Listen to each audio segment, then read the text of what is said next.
মেঘলা দেখতে পাচ্ছেন চট্টগ্রাম মেডিকেলে যে ওয়ার্ডে আমি আছি এটি হাম রোগ আক্রান্ত যারা হচ্ছে তাদেরকে ভর্তি করা হচ্ছে, একই সাথে ডেঙ্গু রোগীদের জন্য আলাদা আরেকটি ওয়ার্ড করা হয়েছে।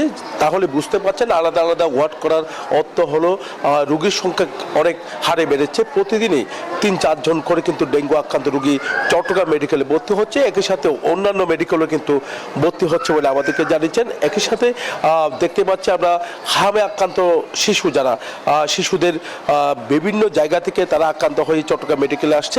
চট্টগ্রাম মেডিকেল বলতে যে সরকারি একটা হাসপাতাল, তার কারণে কম খরচে এখানে চিকিৎসা দেওয়া হয়।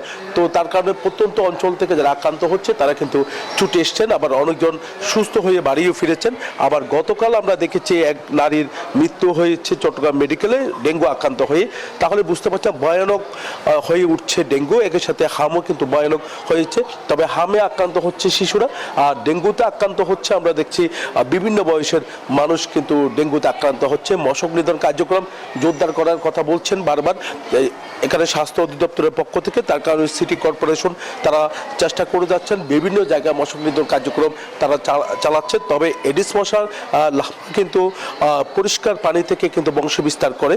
তো তার কারণে যে ছাদ বাগান বা ফুলের টব যেখানে রয়েছে সেই জায়গাগুলো নিজেদের পরিষ্কার রাখার আহ্বান জানিয়েছেন সিটি কর্পোরেশনের মেয়র। একই সাথে ছাদ বাগানগুলোতে পরিচ্ছন্নতা কার্যক্রম তারা চালাবে বলে আমাদেরকে জানিয়েছেন। জেলা প্রশাসনের পক্ষ থেকেও কিন্তু সরকারি যে অফিসগুলো আছে সেখানেও কিন্তু ছাদ বাগানগুলো পরিষ্কার পরিচ্ছন্নতা কাজ কিন্তু শনিবার থেকে তারা শুরু করবে বলে আমাদেরকে জানিয়েছেন জেলা প্রশাসক।